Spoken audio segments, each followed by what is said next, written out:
কখনো কি এমন মনে হয় যে জীবনটা হঠাৎ থমকে গেছে? আসলে যেসব জিনিসের পিছনে আমরা দৌড়াই, যেমন ধরুন টাকা, সম্পর্ক, সম্মান, স্বপ্ন, সব এক সময় অদ্ভুতভাবে ফাঁকা লাগে। মনে হয় আমি এত কিছু তো করলাম, কিন্তু কেন করলাম? এর উদ্দেশ্য কি?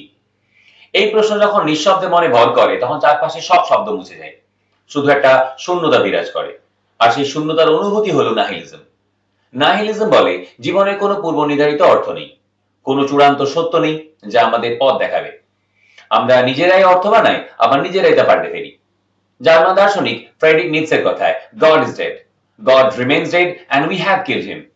ঈশ্বরের মৃত্যু মানে ধর্ম যেসব নিয়ম কানুন, ভালো মন্দের ধারণা আর জীবনের উদ্দেশ্য দিয়ে চলতো, সেগুলো সব ভেঙে গেছে এমন বোঝায়। বাইরের কোনো শক্তি আর আমাদের জীবনকে তখন প্রভাবিত করে না। আমরা তখন একা, এই মহাবিশ্বে সম্পূর্ণ একা। এই একাকিত্বের সবচেয়ে তীব্র ছবি দেখা যায় ওয়ার্নার হার্টজগের documentary Encounters at the End of the ওয়ার্ল্ডে, যেখানে একদল পেঙ্গুইন সমুদ্রের দিকে যাচ্ছে, কিন্তু হঠাৎ একটি পেঙ্গুইন থেমে যায়, ঘুরে দাঁড়ায় আর একা একা হাঁটে পাহাড়ের দিকে, যেখানে শুধু বরফ আর নিশ্চিত মৃত্যু। বিজ্ঞানীরা বললেন যে পেঙ্গুইনে নাকি বিভ্রান্ত, কিন্তু হার্টজগ প্রশ্ন তুললেন, বাট ওয়াই? এর কোনো উত্তর নেই। আর ঠিক সেখানেই আসল কথা, কারণ কখনো কখনো কোনো উত্তর না থাকাটাও একটা উত্তর। এই পেঙ্গুইনটা যেন অন্য পেঙ্গুইনদের থেকে একটু আলাদা। আমরা সবাই একদিকে হাঁটি, নিরাপদ জীবন, পরিচিত পথ, কিন্তু কেউ কেউ হঠাৎ থেমে যায়, প্রশ্ন করে কিন্তু কেন?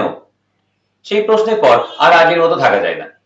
ফরাসি দার্শনিক অ্যালবার্ট কামু বলেছিলেন, the struggle itself is enough to fill a man's heart. অর্থ নেই জেনেও বাঁচা, এই বিদ্রোহটাই মানুষকে মানুষ করে। পেঙ্গুইনটা জানে না সে কোথায় যাচ্ছে, কিন্তু সে হাঁটে নিঃশব্দে এবং একা। আর সেই হাঁটাটাই হয়তো তার সবচেয়ে সত্য মুহূর্ত। কিন্তু শেষের প্রশ্নটা থেকেই যায়, বাট ওয়াই? এই প্রশ্ন যখন আপনার মনেও আসে, আপনি তখন হয়ে ওঠেন একজন নাইহিলিস্ট। আজ এ পর্যন্তই, আবার দেখা হবে অন্য কোনো ভিডিওয়। ভালো থাকবেন।